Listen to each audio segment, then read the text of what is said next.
Hey everybody, welcome back to Inside the Force. Dave Cottingham here with Hannah Burr. Good evening, Hannah. How are you tonight? I am well, and how are you? I am doing good. Welcome back. It's been a couple of weeks now. Yes. We've both been traveling a little bit here and there, but hope everybody's been having a good, May. May's almost over, which is crazy. Insane. Absolutely insane. Things are flying by. So on this episode of Inside the Force, we wanted to just kind of get caught up. There's a lot of little news here and there that's been dropping over the last few weeks. We also want to talk a little bit with things that we're watching and enjoying, like Jedi Survivor. And of course, we do want to talk about our thoughts on Visions Volume 2 that dropped on May the 4th. Fun season there. So let's just get down to it. Of course, at first we want to say again, thank you to our patrons as always. I've contacted most of you about some little annual giveaways because a couple of them have passed their annual mark with us. So we appreciate that. I've got a bunch of stuff I want to send out to you guys. So, look for that here soon as I gather those things. But as always, if you're interested in supporting the show that way, patreon.com/InsideTheForce. We're there, and please, check out the tiers and see if we can gain your support that way. If not, don't worry about it. We're right here on the podcast and on YouTube, so keep coming back. Let's start. We're probably going to start a little bit more recent, which basically the news that dropped today. Yes. About the Galactic Starcruiser. If everybody doesn't know what that is, we've talked about it several times on this show, but the Galactic Starcruiser is the Walt Disney World experience of the Star Wars immersion experience. Basically, you're staying on a Star Cruiser for a couple nights, fully immersed in the Star Wars universe at the time of what we're deeming in this timeline, basically the rise of the First Order. Mm-hmm. Somewhere between episodes 8 and 9, I think, is where this is supposed to be set. But, you spend the night, you eat dinner there, you walk around the Star Cruiser. You do end up taking a transport down to Batuu and Galaxy's Edge, and you can walk around there and do all these things. Now, I will say, I've been dying to go. I think you've been dying to go. But we both agree it's a very expensive trip. Yes. Well, the news today apparently is they are going to be shutting it down. So I guess first off, Hannah, what do you think about that news? And then ultimately, did you actually see yourself really making it there? And what do you think about this overall decision? I actually I'm not surprised at it at all. Mm-hmm. I'm not surprised. I think it's very fair to say that it was a very overpriced experience for what it looked like you got. And it was definitely you do once and then you're done. It's not something you could continually go back to and do something different. Right. And by different, I mean like vastly different, not like a different track to the same story. Right. I would have loved to have done it, but there's no way I would be willing to pay the amount of money that you would have to pay to do it. Mm-hmm.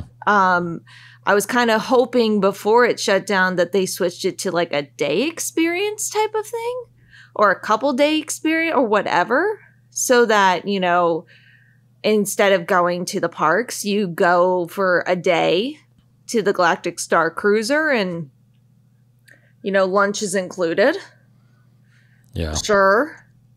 I think that would have been really, really cool to do like a day experience. But the fact that they're shutting it down completely, I mean, who knows? They might be turning it into a day experience because that's a lot of investment they put into it. A lot of construction, a lot of Imagineering. So what are you going to do with that? What are you going to turn it into? Or are you going to keep it and turn it into something else? Like maybe a Star Wars theme escape room, Disney style or something like that. I don't know.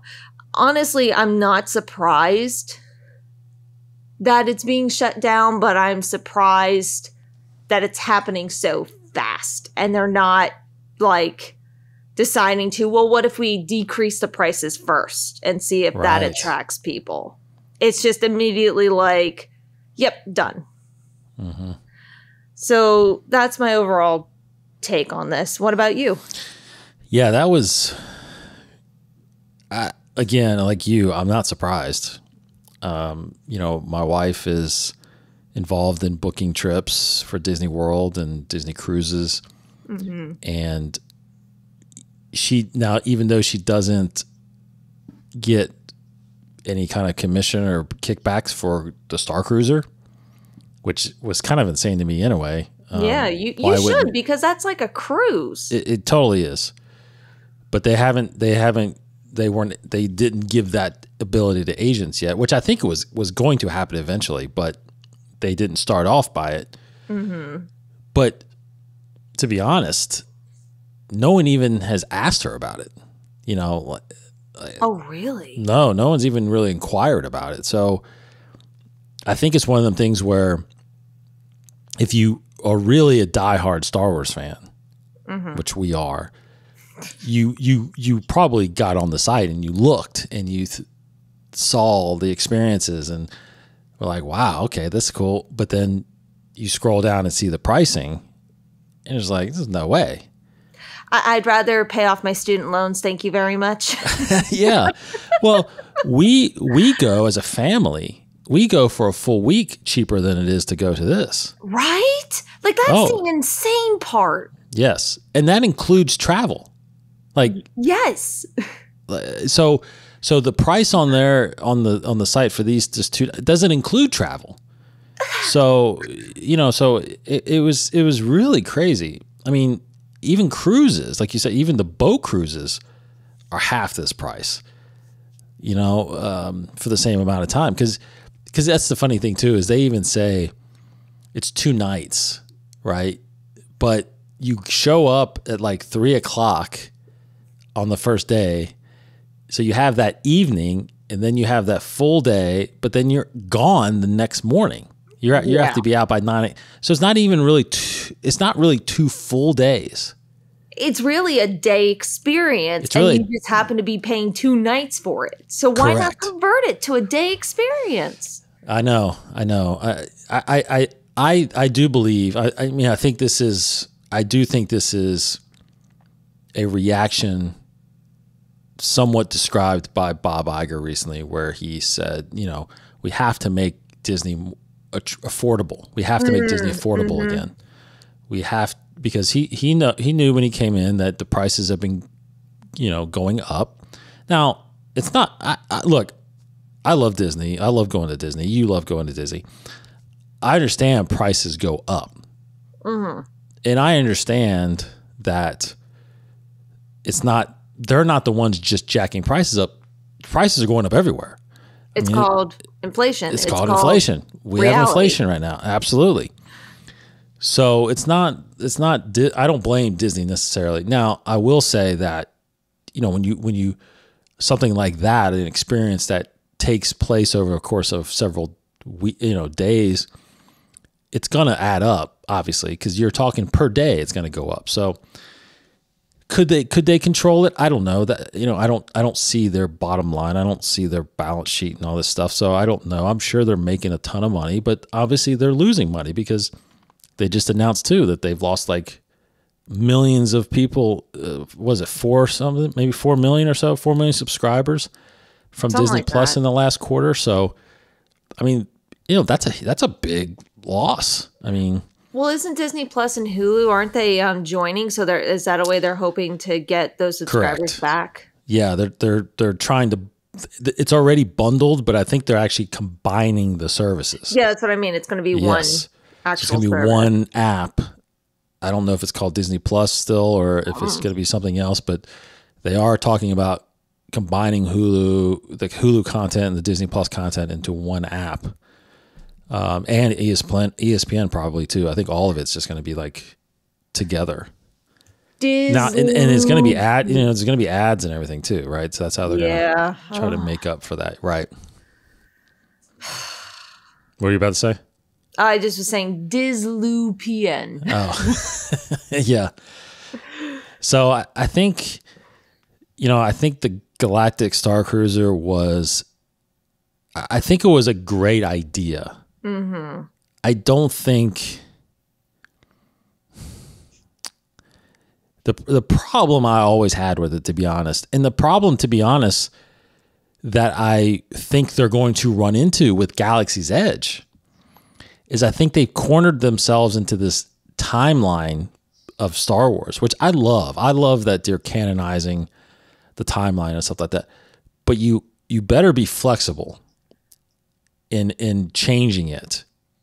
Even if you have to change it and just say, okay, all of a sudden now we're in the Rebellion era. And now Leia and Luke and Han and Chewie can walk around, because right now you're limiting the vastness of Star Wars right now. There's no way you can sustain that people want to go for 5-10 years and just see Rey and Kylo Ren every time. Like that's going to get old. So I feel like the Starcruiser was that too, where you're cornering yourselves into, like you said, just one experience, whereas you should have multiple experiences and you should have, multiple options of choosing. Do I want to go one night? Do I want to go 7 nights? I mean, someone that has a ton of money might want to go 7 nights. Mm-hmm. You just like a cruise, right? You pick your 2, your 3, your 4 or 5 nights, or just one day. If I want to go and just spend a day there and then leave, I think if you had those options, I think you would have had a lot more people interested. Just imagine playing Sabacc with Han. Oh man, yes. Like how cool would that be? I Han totally and Lando agree. sitting there, yes. Yes, or with Lando. Like, come on. I agree with you. And I also think that's the problem. Even though I love the ride, Rise of the Resistance, mm-hmm. It just solidifies the time period, which is why I think Smugglers is potentially a better ride, because that's a timeless ride. That can take place at any, because Hondu is somebody that we've seen, like, that could take place whenever. Yep. I think they should have done it the way that they did the Avengers Campus. Yes. Where everything is still canonized. Mm-hmm. Everything is still, but the time's loosey-goosey. Mm-hmm. You can have, Iron Man walking around because, spoiler, he's dead. You know what I mean? Right. Like, I think they should have done that with this. And I think the Galactic Starcruiser, it could have been something really cool. It could have been this timeless moment where you could go in between all of these different times of Star Wars and have all these different experiences based on whatever part of the ship you choose to go to. Like, each part of the ship could have been labeled a different time era. Yep. And there is something different. Or do it how I've kind of thought about with Galaxy's Edge is, every couple months, just theme it differently.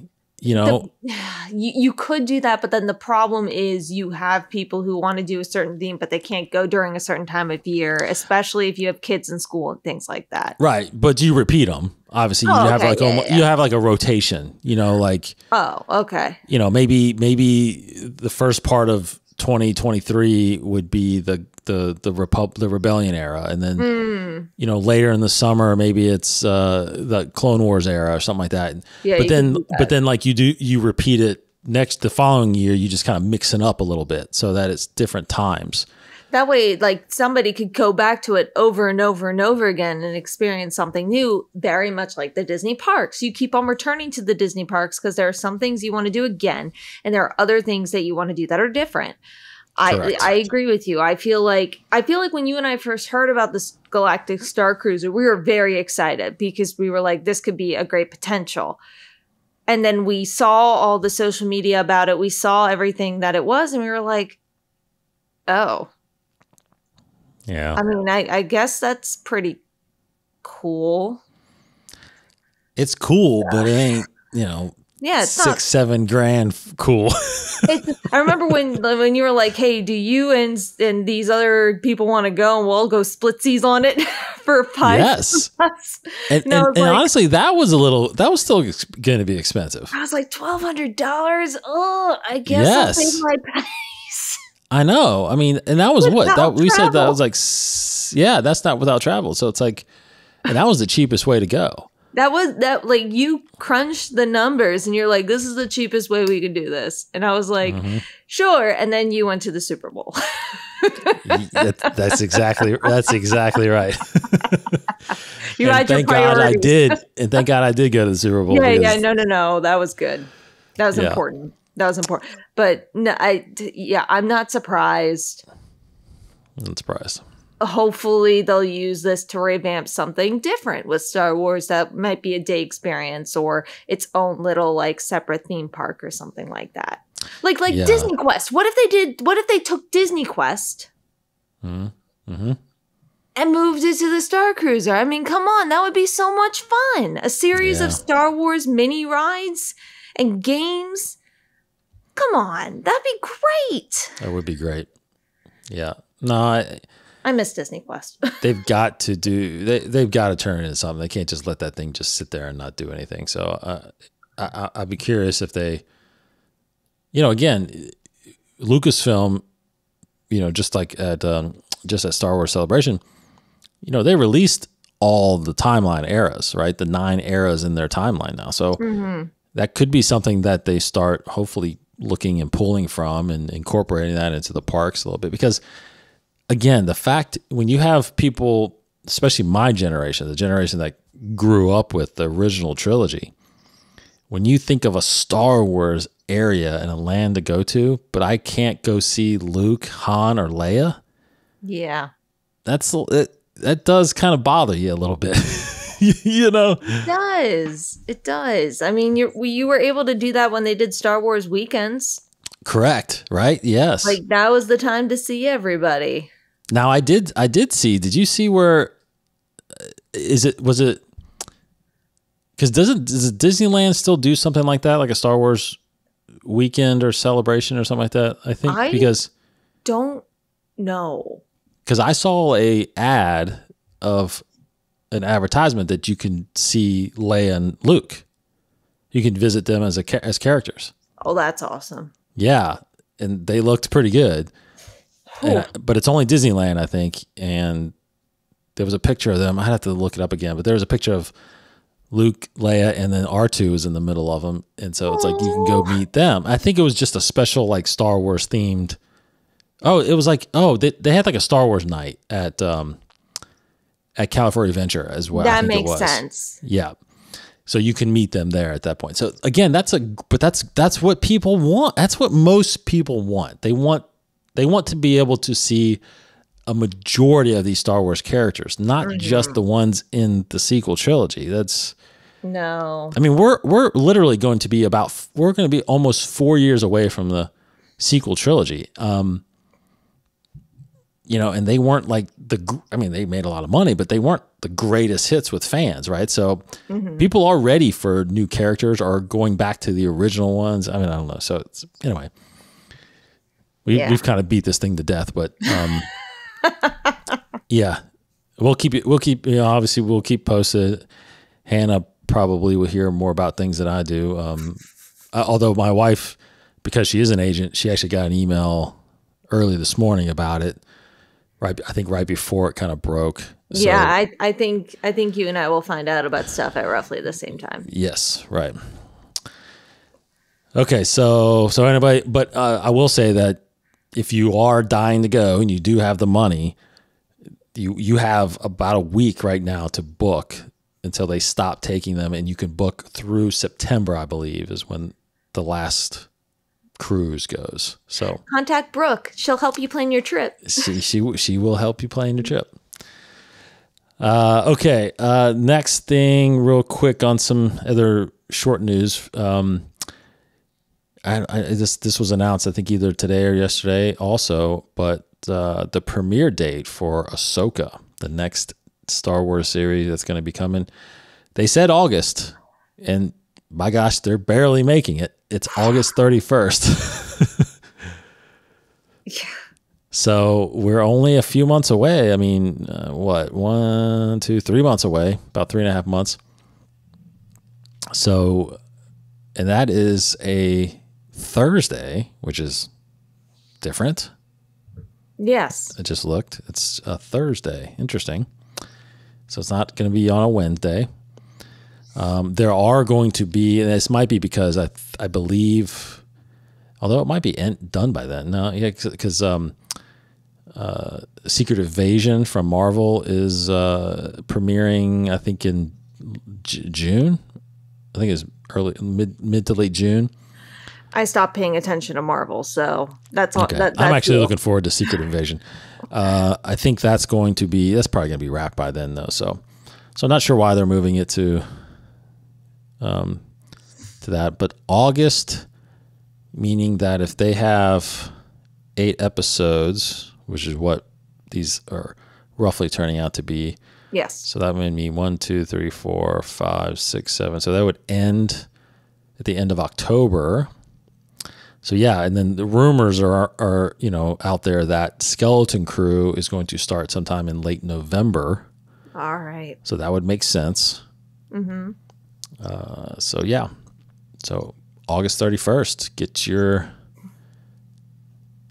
your excitement going. Until then, Ahsoka premieres then. I will see. My goal right now is I'm going to get through all the Thrawn Ascendancy novels, which you already have done. Yes. Yes. Yeah, I'm already in the first one, and it's very intriguing already. Yeah, it's so different. It's so weird. It's so Star Wars-y, but it's not Star Wars-y. It's weird. Yeah. Is it really? Okay. Like it's weird in the sense of like, you're in the Star Wars universe. This feels very Star Wars-y, but you're not in, for the majority, you have no idea what's happening near Coruscant at all. So it's like, whoa, we're exploring a different part of the galaxy that we never explored before. So it doesn't, like, that's the part that doesn't feel Star Warsy because you're taken out of it so much, but it still feels like Star Wars. Yeah, I'm excited. Yeah, because I want to get all my Thrawn in, and I want to try to get back in time and get through these books, and then rewatch the last couple seasons of Rebels. Get set for that. So yeah, that would be. It's a lot to get done, but I got a few months still. I got a couple months. You have time. Also coming out soon is Disney Gallery, the making of season 3 of The Mandalorian. That is dropping June 28th, so a little over a month from now, but June 28th on Disney Plus, you'll get making of season 3. And then speaking of The Mandalorian, there is a writer strike happening if anybody hasn't been following the Hollywood news right now. Mm-hmm. And like you said, it's delaying everything. So ultimately, it is going to be delaying season 4 of The Mandalorian, unfortunately.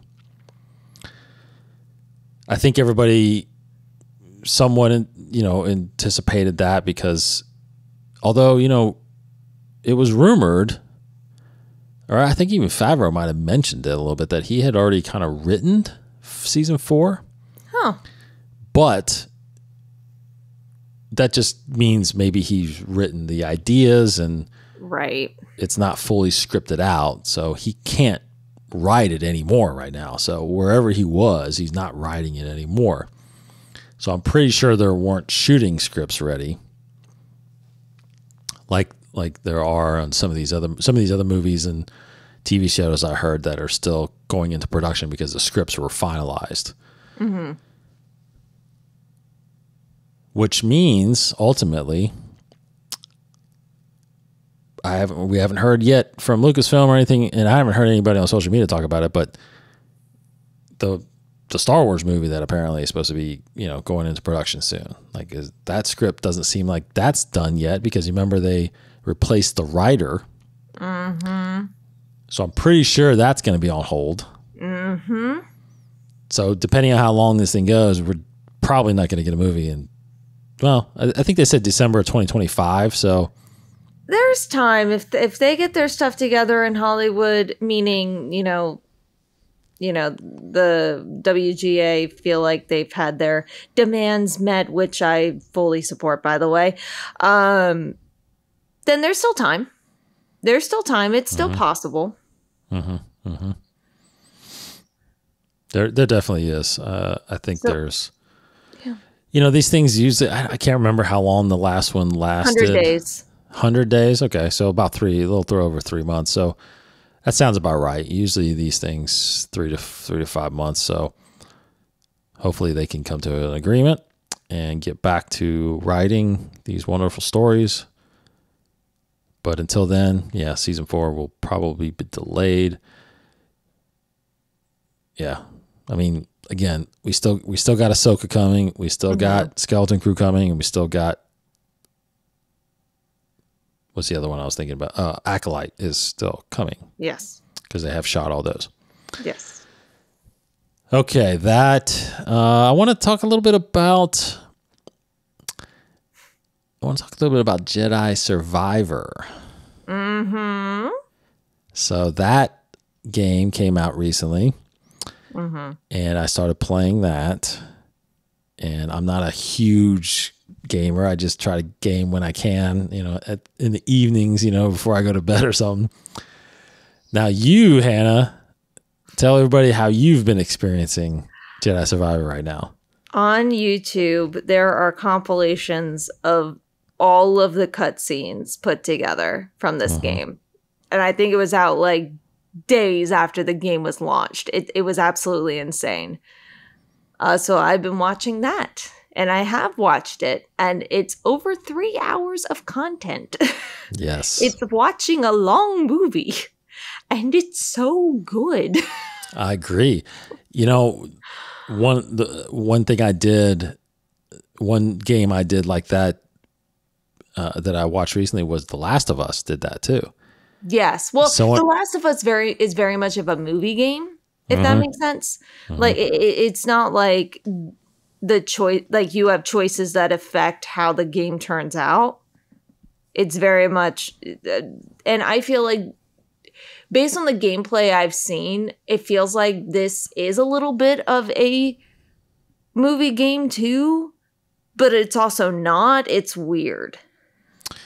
You mean Jedi Survivor? Yeah, sorry, Jedi Survivor.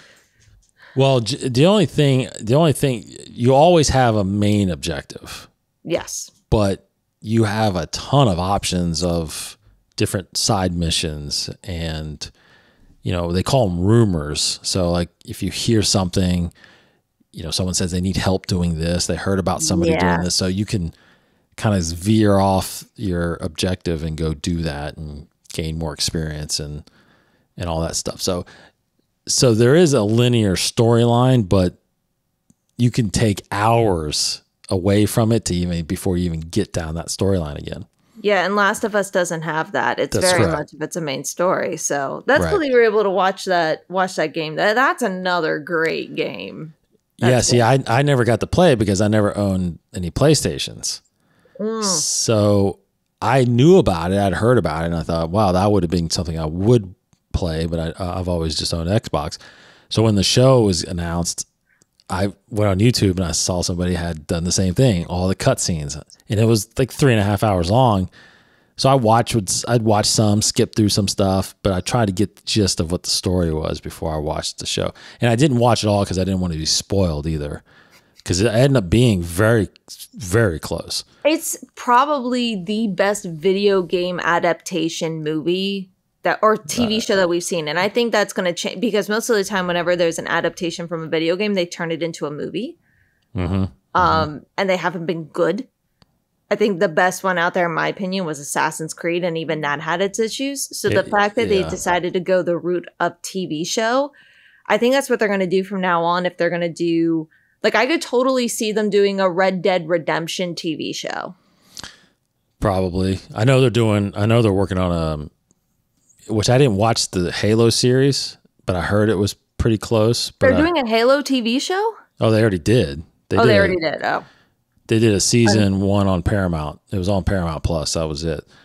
And I haven't watched it yet. I'm a huge Halo fan. I just haven't been able to watch it yet. But it's not an adaptation. It's kind of a separate story that happens. So, you know what I mean? Like, okay, it's still the same character, Master Chief and all that stuff.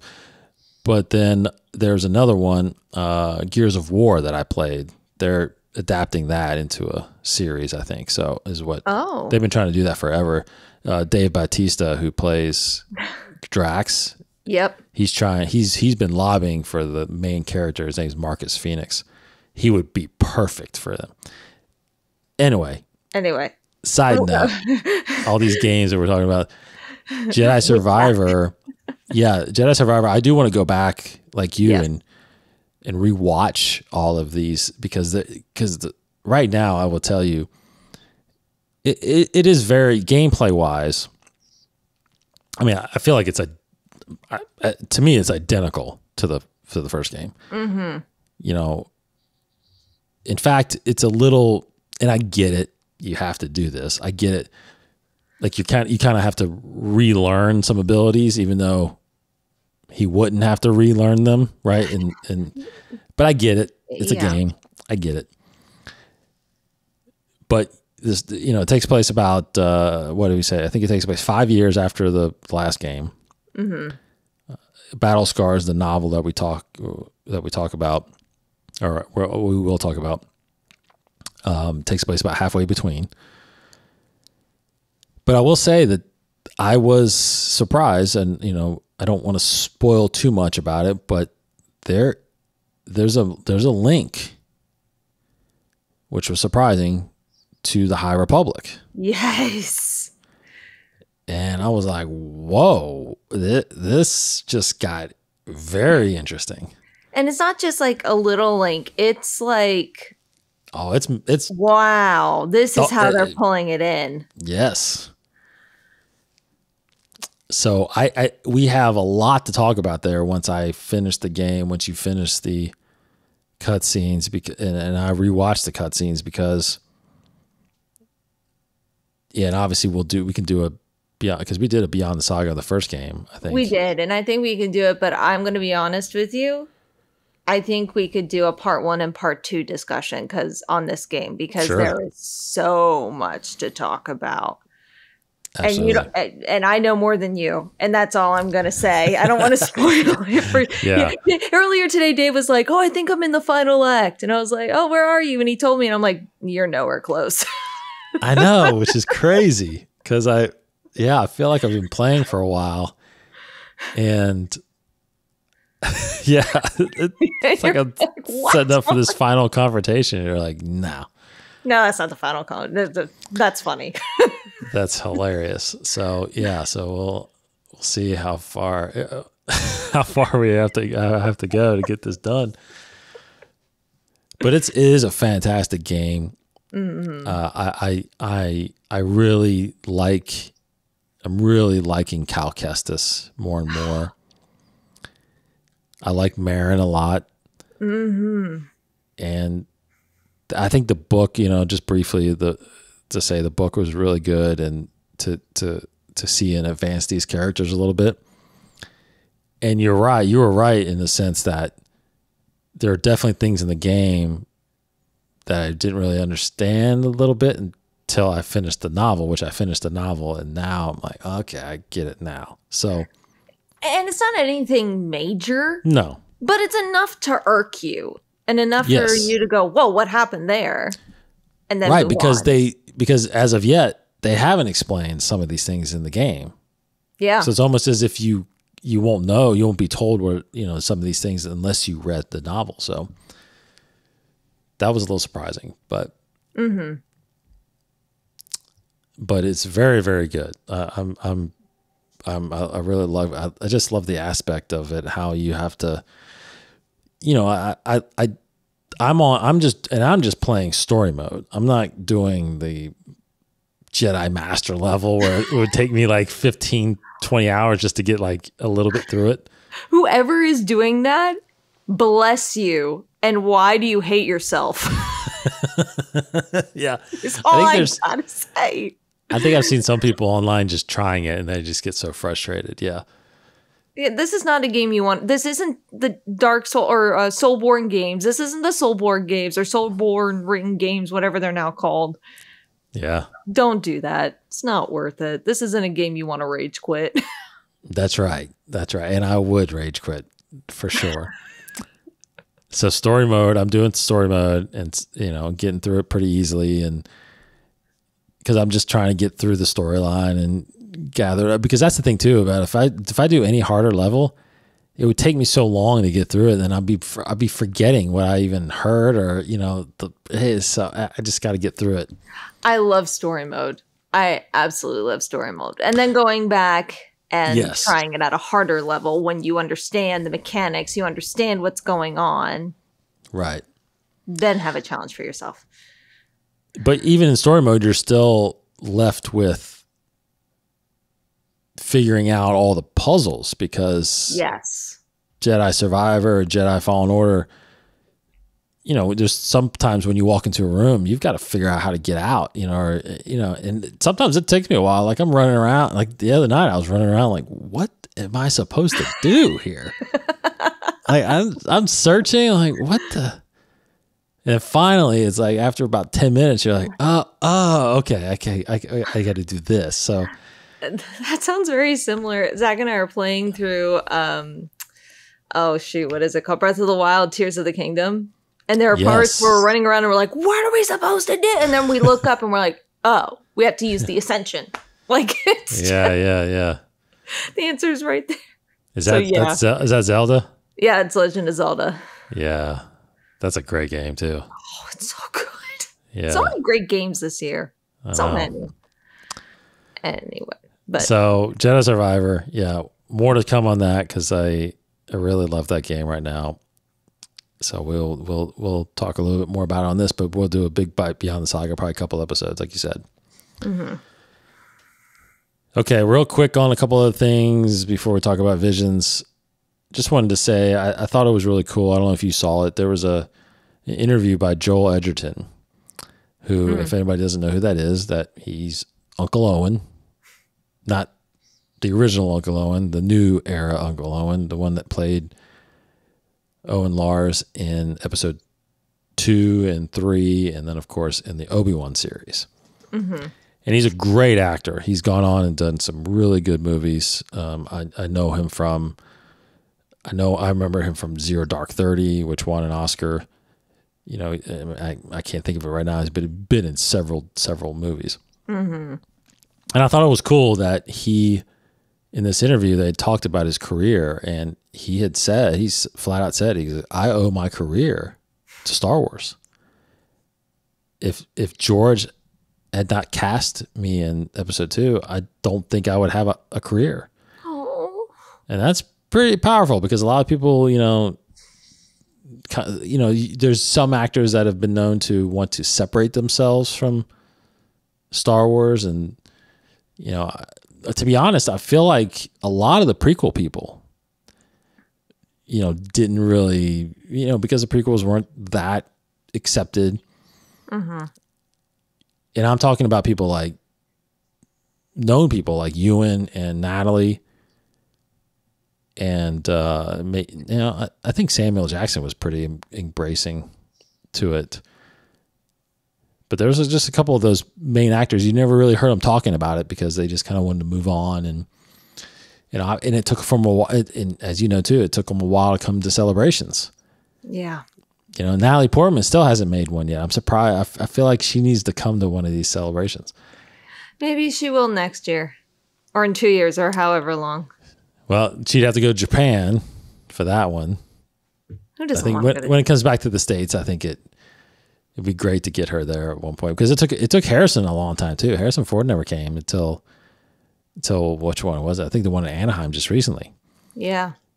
So they finally, they will. I think it's easier to embrace it now, especially with, going over the hump that people have had with accepting Hayden Christensen again and Ahmed Best again, and we always had them. The ones that go to Celebration always wanted them there, but I think they felt like they didn't think they were accepted, but they are. And Natalie would definitely be. God, you imagine if she ever played Padme again? I mean, man. And she looks young still, so she could do it. So Joel Edgerton, I thought that was just good to hear. Another quick thing is the rumor that's out there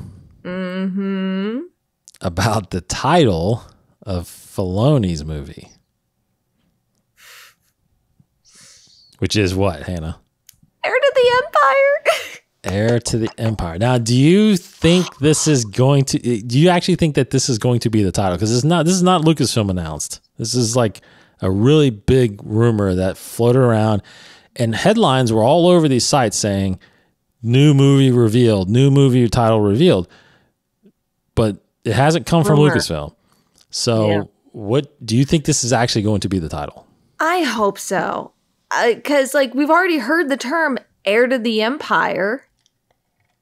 We've already heard it. It's out there. So it would not surprise me. It would be also a lovely tip of the hat to Legends. And I don't think we're going to get a Mara. I don't think it's going to be focused around Luke like the original trilogy was for Heir to the Empire. But the fact that it's about Thrawn, that's just fantastic. And the fact that it's Thrawn when Thrawn was supposed to happen. That was the original 789. Was that it was going to be Thrawn as the main bad guy. And that kind of, didn't happen. So the fact that now they're saying, no, this is going to happen. This still happens in this time is great. It still makes me sad that we're probably not. We might get a Mara character, but I don't think we're actually going to get the OG Mara. But I do think they're going to go with this title because I think it's absolutely fitting. And maybe that's and maybe that's the name of the third movie, because I think the rumor is true too. It's going to be a trilogy. Wow. That's another rumor I heard. Once again, rumor. So that might be the name of the third movie if it is a trilogy. But I still go back to the fact of you have to watch all of these shows to understand what is going on. And I still don't know how I feel about it. I do know. I don't think that's fair to most viewers. Certainly a way to get people to watch more stuff. But I really hope the rumor is true, because Heir to the Empire is such a fitting title. Yes, it definitely is fitting. So surely majority of people out there listening know that Heir to the Empire was the original Timothy Zahn novel that introduced Thrawn. It was the first introduction of Thrawn, and also it was actually the first mention of Coruscant. Yes, it was. And that kind of is a little surprising. Yeah. You don't, Coruscant is such a core part of Star Wars, you don't realize that in the original trilogy, it's never mentioned once. No, never mentioned. And yeah, because back then, George, when he was, because there was obviously a lot of novels and stuff that came out after the original trilogy before he made the prequels. So by the time the prequels came, he was pulling stuff from the novels, what's Legends now, and using some of that stuff. And Coruscant obviously was one of those that he grabbed. And there was a lot of planets. So there's a lot of locations that came from Legends that we now have heard about. So the trilogy, the original Thrawn trilogy, which is now Legends that Timothy Zahn wrote, he wrote Heir to the Empire, and then the second book was Dark Force Rising, and the last book was The Last Command. You know, like you said, it was set up as almost a 7, 8, and 9. It took place after Return of the Jedi. And I believe it took place right around the time, again, of the Mandalorian, which is about 5 years after Return of the Jedi. So it was fairly soon after. Fairly soon after. So we're in that timeline where Heir to the Empire makes sense. Now, I'm about 50-50 that it's going to be the title. I don't know if he would, because part of me is like thinking that this is completely fan wishful thinking. Like, oh, we want it to be aired. But the problem is like what I was telling you, I think some fans hear that title and I think they start thinking, okay, he's going to adapt the novel. Right. Which I definitely think that it's not going to be anything like the novel. No, because the novel didn't have Ahsoka. The novel didn't have Mando. It didn't have Boba Fett. I mean... Sabine, Hera. None of them. Yeah, exactly. So you're right. It's got to be a different story, but the theme of it, sure, is, you know, Thrawn is the one that these remnants of the Empire are wanting to lead them to fight back against the New Republic. And I definitely agree with you that, and we had I think we had mentioned this when we talked about the movie. It was going to be very difficult for people that don't watch the shows to just walk into one movie. So it actually makes sense to do 3 movies because you can create a whole new storyline in those 3 movies that necessarily doesn't have to rely on fully what happens in these shows. Right. So that would make sense. Now, is Kathleen Kennedy going to give Dave Filoni all 3 movies? That would be a huge compliment to his creativity. But I would trust him. I was about to say, I don't think there's either him or Favreau. There's nobody else. That's true. So you're right. It's going to be hard to have a Mara Jade. It's going to be hard to bring in. I think it's going to be hard to bring in a Luke, even though you probably could bring him in at some point when there's some kind of battle going on or something. But I think the storyline is going to be. I think the storylines are shifting to. I think it's Ahsoka that's going to be the lead. I think it's going to be Ahsoka. I think it's going to be Ahsoka is Dave Filoni's baby, and I think that after her series comes out, I think the shift is going to be Ahsoka going basically the lead protagonist, and you got Thrawn being the lead. I think Mando and all these other ones are just kind of supporting characters. Either that, or they'll have Thrawn. They'll pull what they did in Infinity War, where they had Thanos as the protagonist. Oh, that's the other way this could go. Because technically, Thanos is the protagonist of Infinity War. He definitely is. So they might do that with like I don't disagree. I think it's going to go one of 2 ways. I think it's either going to be Ahsoka's the lead protagonist, or Thrawn is your lead protagonist. Yeah, you'd have to give Thrawn a purpose that you believe in to be good, or that you believe he believes it's good. Right. You can at least sympathize and empathize. Even though you might not agree.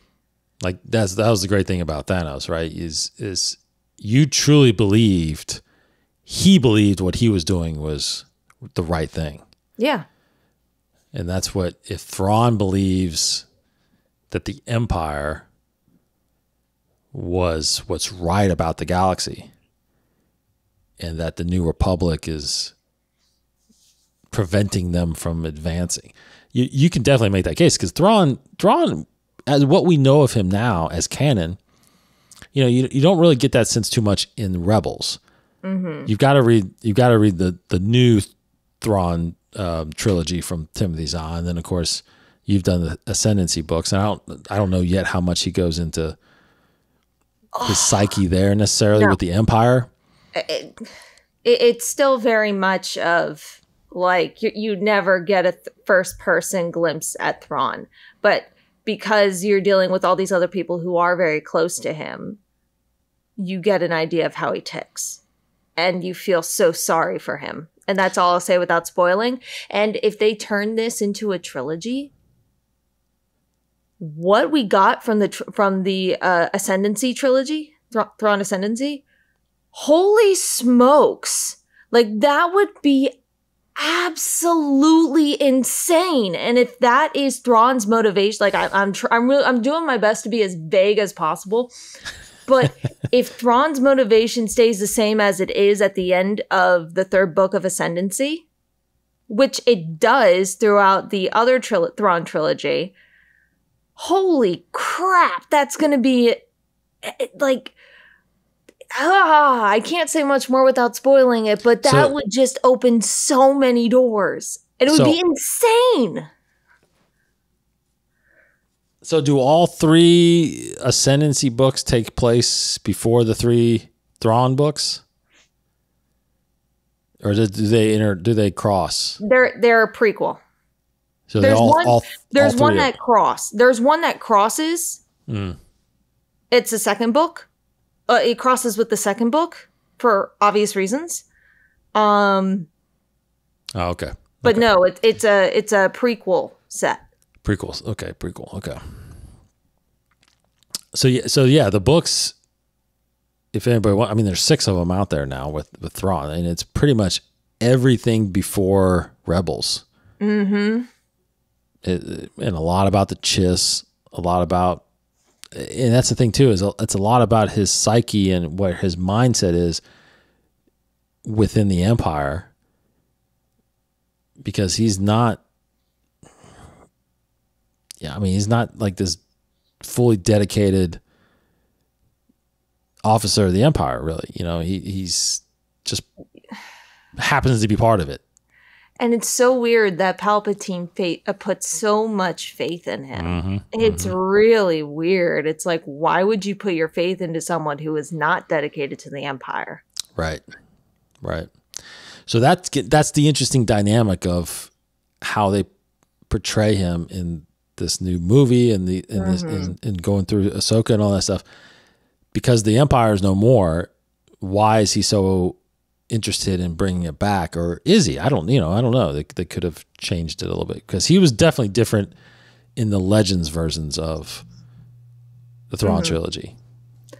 I will say this. If it's still the same motivation that we see at the end of the Ascendancy trilogy, we could be in for quite a wild ride, and a very delightful ride when it comes to story. And we would probably do a lot of Outer Rim exploration, and it'll be fantastic.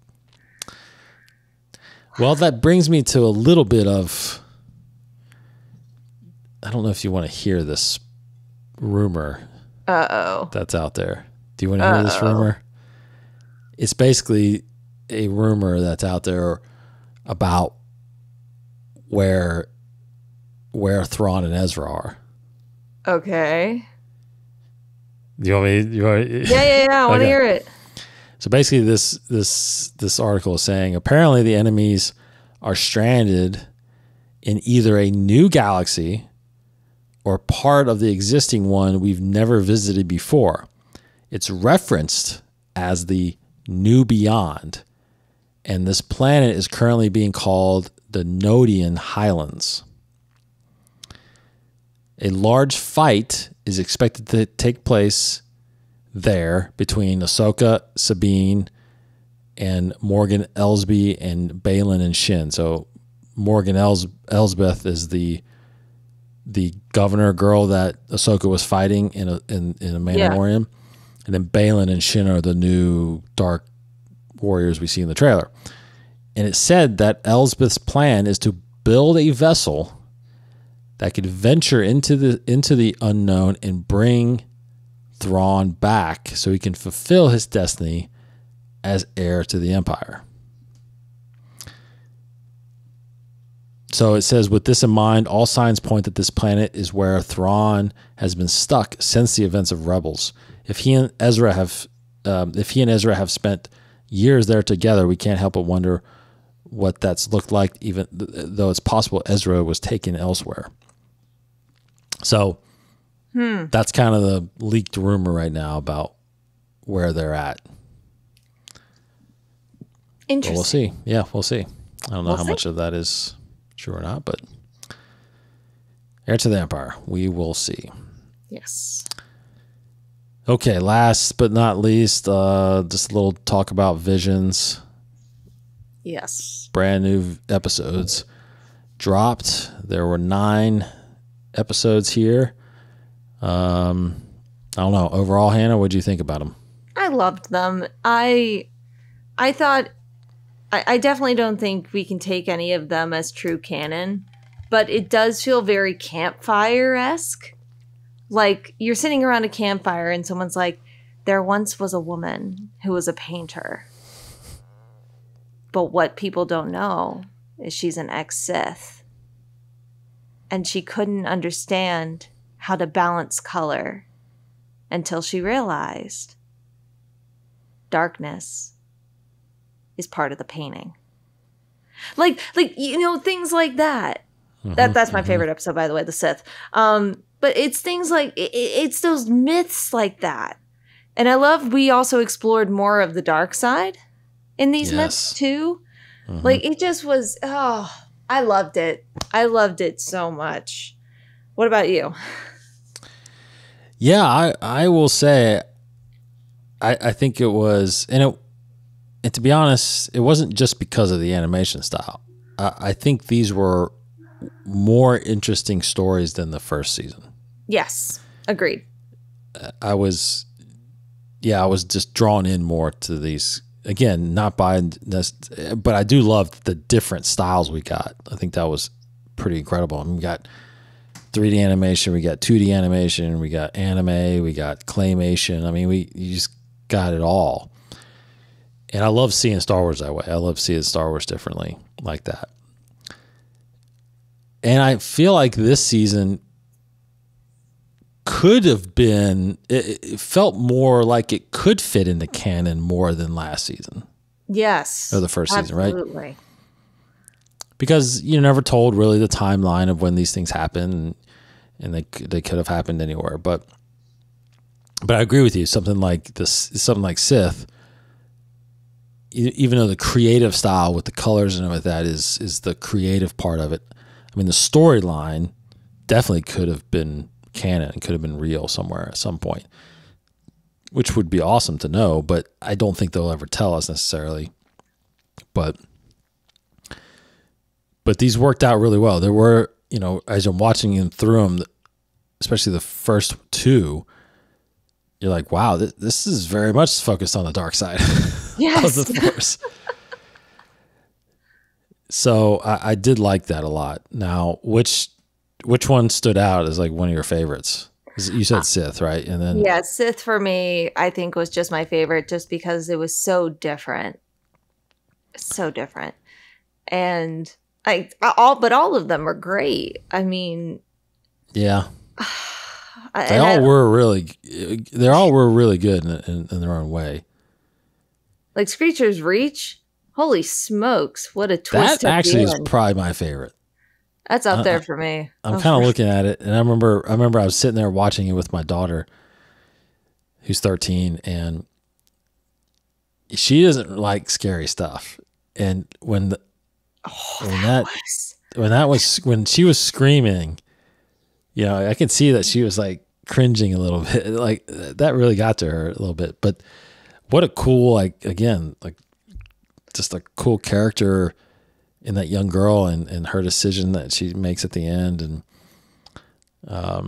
it was really good. But I love that too, because that could almost be a lesson in avoiding the dark side, like a tale, like a cautionary tale. of how persuasive and how seductive the dark side can be without you even knowing. That's exactly it. That she was just drawn in and couldn't stop it. The other one I really, really liked was not the speed racer or the family race claymation. It was the other claymation about the sisters. That's Oz Song or Ayu Song. Is that the one you're talking about? No, it's not Ayu Song. It's that one was really cool too. That was I think the Kyber crystal mine one. I'm talking about the one where the two sisters... you're talking about In the Stars. Yeah, In the Stars. Yes. I absolutely loved In the Stars as well. That was pretty good. Like, but I think why I loved that one and I loved Ayu Song as well is that none of them really mentioned the Force. Mm-hmm. And I think that that's so cool that it can take place in a time or in a place where no one's heard of the Force. They just call it a great power. Right. So, and it's like no one knows how to train in it. You just do it. Mm-hmm. You just have faith and trust in the Force. Like, trust only in the Force. That's right. Anyway. No, there were a lot of great ones. Which one stood out to you the most? Yeah. Screecher's Reach was good. I like In the Stars. I like The Pit. Yeah, The Pit was also really good. This really surprising ending. Journey to the Dark Head. A lot of action. A lot of good action. Talk about heartbreaking. Yeah. But a great depiction of what the clones did. Right. Yeah. No, I mean, like you said, they all have a lot of good stuff about it. Even the what's it called, the Bandits of Golak I mean, that was surprising too when the woman all of a sudden starts fighting. I mean, that was really good. I like that one too. So overall, I would definitely put this a lot higher than the first season. Yes. And I feel like if they go down this road like this, I think I'd be a lot more into it. I also think it was really, really cool to see how each country interpreted Star Wars and made it their own. Absolutely. Because there's so many different points of view that it's like, oh, I never saw it that way before, or oh, that's such an interesting way to tell that story. So, like, I definitely hope they do more of this. I hope they broaden it, to include more countries, more cultures. Let's just have more Star Wars like this. I'm a fan of this type of Star Wars. Yeah, agreed. Let's get creative with it. Mm-hmm. Okay, that's a lot of catching up right there. That's a lot. That's a lot. Real quick, you got your release schedule here too, your novels. Next big novel, Inquisitor, Rise of the Red Blade, July 18. Ooh. Yep. From a Certain Point of View, Return of the Jedi, September 5th. Crimson Climb, the Kira novel, October 10. High Republic, The Eye of Darkness, November 14th, which kicks off Phase 3. And then comics, just this past week, Bounty Hunters 34. Next week, you've got High Republic 10, Vader, Black, White, and Red, number 2. And then at the end of May, Dr. Aphra 32 and Sana Starros, number 4. Mm-hmm. So there you go. I got time. Let's see if I got some comments here. I think we got some comments, I'm sure. From May, this is from a couple weeks ago. Unfortunately, sorry getting to you on here. Thrawn Addict, of course, he says he completed Jedi Survivor. Oh, he completed. It took me a week and pretty much did everything on the game. Actually, took some holiday from work to play it. It was fun. I was a fan of the first game, so really enjoyed the gameplay, but do get frustrated with the maps and how you get to certain areas. A lot of me getting lost trying to collect things and do side missions. Overall story was fantastic. It was very emotional. Don't want to mention any spoilers as David has not completed it yet. It's true. I still haven't completed it. So thank you for that. He hasn't gotten to the big moment yet. And you know exactly what I'm talking about. Thrawn Addict, you know exactly what I'm talking about. Yes. And then he says, we'll be definitely getting the Timelines book and can't wait to delve into it. Thanks for confirming the Battle of Jakku timeline. I couldn't remember it. I couldn't remember if the Aftermath series took place over a few years or not. Been watching Visions and got one episode left. Definitely better than season 1. And episode 1 and 8 was my favorite. Interested to know your thoughts on season 2. So those were our thoughts. Episode 1 agrees with you. That was Sith. And then 8 was The Pit. That was a good one. That was, yeah. Very good.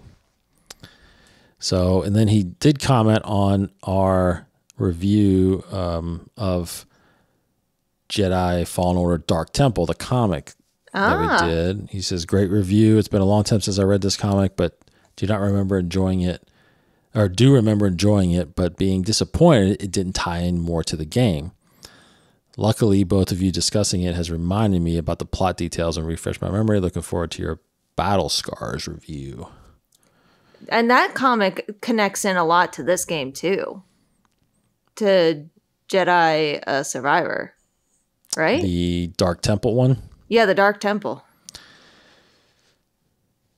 A bit. I got to remember what Dark Temple was about. That was... that was the comic of Sarah with her master, and they go to a planet to do peace talks. Yeah. So how does it tie in? Doesn't it tie? Am I like confusing? I might be confusing everything together.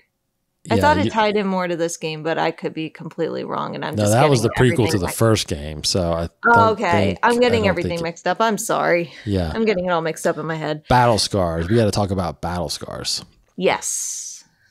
So we will talk about that in a coming Beyond the Saga. So, all right. Thank you everybody for coming back and getting your Inside the Force fix. Mm-hmm.